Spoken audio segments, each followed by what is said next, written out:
السلام عليكم ورحمة الله تعالى وبركاته. نتمنى تكونوا بخير وانتم كتشوفوا فيديو اليوم ان شاء الله غادي نشوفوا طريقة تحضير هاد الكيكة اللي كتصاوب غير بجوج ديال البيضات، وغادي نشوفوا الطريقة ديال التزيين ديالها اللي كتجي بحال الميلفوي.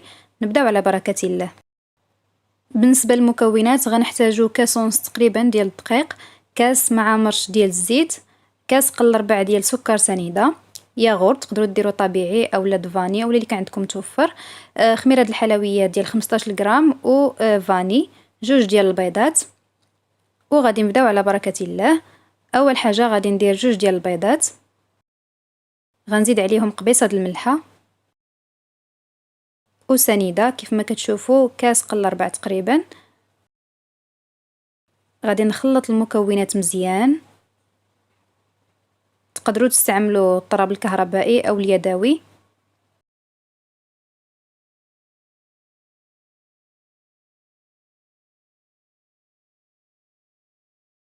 غادي تبقاو كتحركوا المكونات حتى كيبدا اللون ديال الخليط كيتغير وكيولي بهذا الشكل كيف ما كتشوفوا.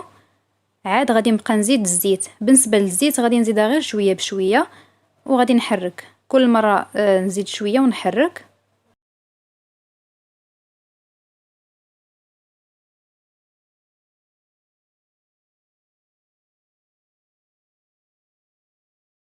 وشوفوا معايا الخليط فاش كنحركوه مزيان كيفاش كيجي الشكل ديالو.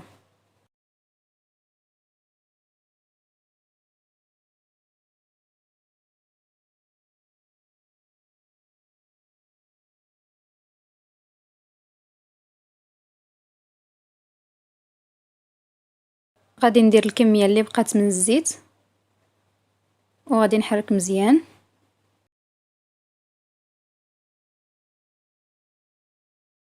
دابا غادي نزيد فاني تقدروا ديروها حتى من الاول، يعني فاش تبغيو ديروا البيض شويه د الملحه والسكر سنيده تقدروا تزيدوا ديك الساعه فاني اولا تقدروا تزيدوها دابا.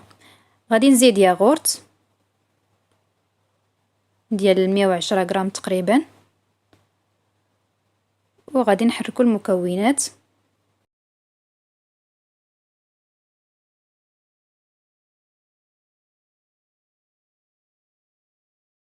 دابا غادي نبدا نزيد الدقيق. هنايا عندي جوج ديال الكيسان مغربلين ولكن ما غاديش نستعملهم كاملين. دائما الدقيق كيبقى على حسب النوعيه ديالو. ديما فاش تبغيو تصاوبوا الكيكه بقاو ديروا شويه بشويه، ما ديروش الكميه كامله في دقه واحده. هنايا درت كميه مغربله. غادي نحرك مزيان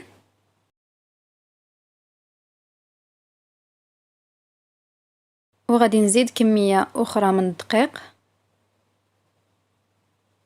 مع خميره ديال الحلويات ديال 15 غرام. تقدروا ديروا جوج ديال الخمارات حمر وغادي نحرك المكونات مزيان.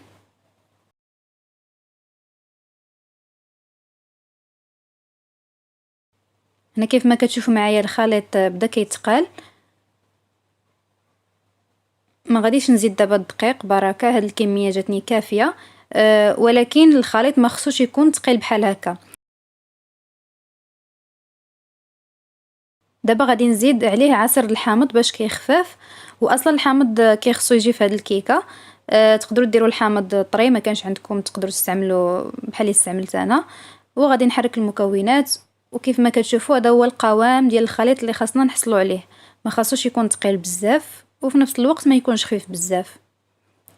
دابا خديت لاطا ديال 28، القطر ديالها 28. تقدروا تستعملوا لاطا اللي مستطله اولا مربعه. بقيت كنكب الخليط وغادي نخلي كميه من الخليط اللي غادي نزيد ليها الكاكاو من بعد باش غادي نزينوا الكيكه.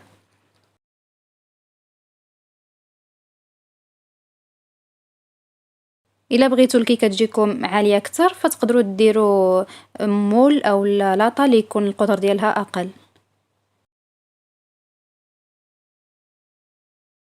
هنايا الكميه اللي نقصت زدت ليها الكاكاو غربلته وغادي نحركو مزيان مع الخليط.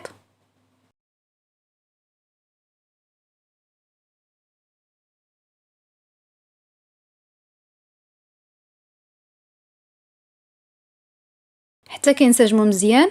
ولكن كيف ما غادي تلاحظوا بان الخليط تقال لان زدنا الكاكاو عادي، فداكشي علاش غادي نزيد له شويه ديال الحامض، اولا تقدروا تزيدوا ليه شويه ديال الحليب، غير شويه باش كيخفاف، وفاش نبغيو نزينوا به الوجه ديال الكيكه يجينا ساهل وما يبقاش يتقطع لينا الخليط. شوفوا معايا القوام ديالو كينزل بسهوله. خديته ودرته في ميكا اولا في بلاستيك وقطعت الراس ديالو. قطعوا الراس يكون شويه غليظ كيف ما غادي تشوفوا معايا، وبديت من الوسط ديال الكيكه كنزينها بهذه الطريقه.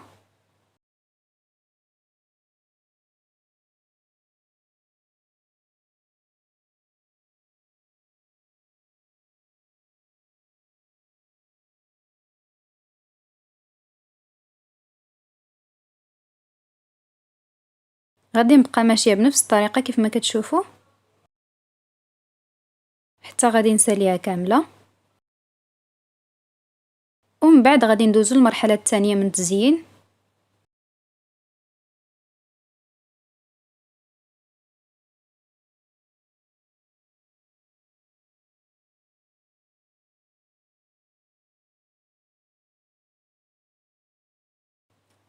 من بعد ما كملناها خديت الكوردون وبقيت كنمشي به بهذه الطريقه، كنمشي وكنرجع به، يعني كل مره كنمشي في اتجاه معاكس.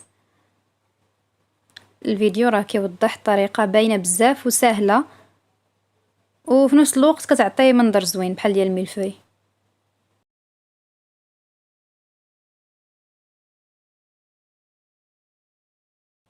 غنستمر بنفس العمليه حتى نزينوها كامله. الا بغيتوش ديروا هكا تقدروا ديروا خطوط عشوائيه بالكوردونيت، تبقاو تمشي وتجيو، يعني ماشي مشكل الشكل ديالها على حساب كل واحد وشنو بغى. فهاد الاثناء غادي نكون شاعله على الفران يكون كيسخن باش غير نسالي التزيين ندخلها كطيب من التحت على خاطرها كيف ما العاده على نار مهيله. وهذا هو الشكل ديالها النهائي من بعد ما كنخرجها من الفران. كيجي الشكل ديالها زوين بزاف. حاولوا انكم ما تحلوش عليها الفران فاش تكون كطيب وردوا معها البال. دابا غادي نقطعوها وغادي نوريكم كيفاش جات من الداخل. كتجي خفيفه بزاف وهشيشه، وصوبناها كيف ما كتشوفوا غير بجوج ديال البيضات. فهذا هو الشكل ديالها من الفوق ومن الداخل، كتجي بحال هكذا كيف ما كتشوفوا.